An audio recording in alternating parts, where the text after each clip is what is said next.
नमस्ते दोस्तों, जीविका मंत्रा में आपका स्वागत है। मैं आपको कार्तिक मास के पीपल पतवारी की कहानी सुनाने जा रही हूँ। अगर आपको यह कहानी पसंद आए तो कमेंट बॉक्स में पीपल देवता की जय अवश्य लिखिए। साथ ही अगर आप मेरे चैनल पे नए आए हैं तो मेरे चैनल को सब्सक्राइब कर दीजिए और बेल आइकन पर क्लिक जरूर कीजिएगा, जिससे हमारे वीडियो के नोटिफिकेशन आपको मिलते रहे। हिंदू धर्म में कार्तिक महीने में भगवान विष्णु व तुलसी माता के साथ विभिन्न देवी देवताओं की पूजा का विधान भी है, जिसमें पतवारी पूजा भी शामिल है। पीपल पतवारी की कहानी कार्तिक मास में कही और सुनी जाती है। स्नान व पूजा करने के बाद पीपल पतवारी की कथा या पीपल पतवारी की कहानी सुनी जाती है। कार्तिक माह में स्नान, ध्यान व पूजा पाठ का विशेष महत्व माना जाता है। इस माह में पूजा पाठ करने से सांसारिक पापों का नाश होता है और भगवान विष्णु की कृपा आप पर बनी रहती है। इस मास में कार्तिक मास की कथा के साथ ही कई कहानियां सुनी जाती हैं। तो आइए अब सुनते हैं पीपल पतवारी की कहानी। किसी गांव में एक गुजरी रहती थी, उसके साथ उसकी बहू भी थी।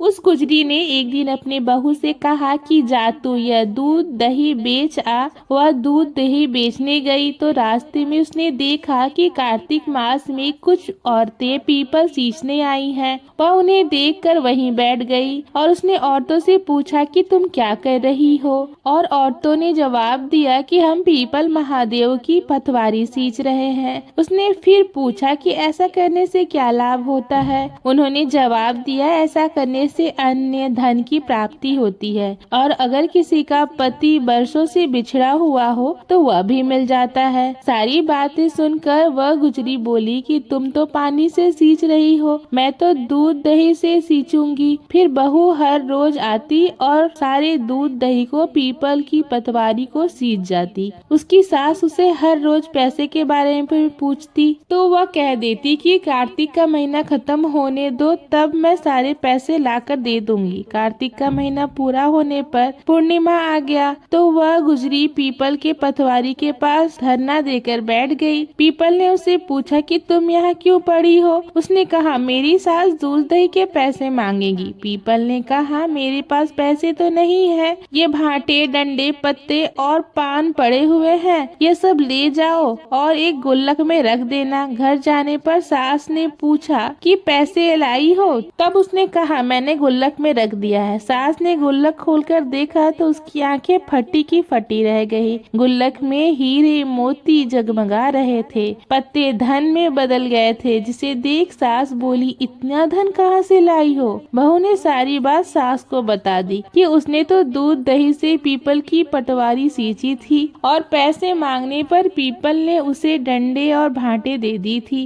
और वह गुल्लक में रखने से हीरे मोती बन गए। बहू की बात सुनकर सास बोली, मैं भी पीपल की पटवारी सींचने जाऊंगी। सास दूध दही तो बेच आती और दूध दही की हांडी धोकर पीपल की पटवारी पर रख आती थी। घर आकर वह बहू से कहती थी कि तू मुझसे पैसे मांग। बहू कहती कि कभी बहू भी सास से पैसे मांगती है, परंतु सास के बार बार कहने पर आखिरकार बहू ने सास से पैसे मांग लिए। फिर सास पीपल के पास धरना देकर बैठ गई। पीपल ने भाटे पत्ते डंडे और पान उसे भी दे दिए और उसने गुल्लक में जाकर रख दिए। बहू ने गुल्लक फोड़ी तो देखा कि उसमें कीड़े मकोड़े चल रहे हैं। गुजरी ने अपनी सास से पूछा, यह सब क्या है। सास कीड़े देखकर बोली कि पीपल पतवारी ने तुझे धन दिया, लेकिन मुझे कीड़े क्यों दिए। फिर सास और बहू दोनों पीपल पतवारी के पास गईं। फिर सास ने पीपल से पूछा कि आपने मेरी बहू को धन दिया और मुझे कीड़े, ऐसा क्यों। तब वहाँ मौजूद औरतों ने कहा, तुम्हारी बहू ने सभी कुछ सच्चे मन से किया था, लेकिन तुमने धन के लालच में यह सब किया, इसलिए पीपल पतवारी ने तुम्हें यह फल दिया है। फिर सास को बहुत पछतावा हुआ और पश्चाताप भी हुआ। उसके बाद वह भी मन लगाकर पीपल पतवारी सींचने लगी। फिर दोनों सास बहू मिलकर हर कार्तिक महीने में पीपल पतवारी सींचने लगी, खुशी खुशी रहने लगी। जय हो पीपल पतवारी की। आपको ये वीडियो पसंद आए तो कमेंट बॉक्स में कमेंट करके जरूर बताइए। साथ ही मेरे वीडियो को ज्यादा से ज्यादा शेयर करें।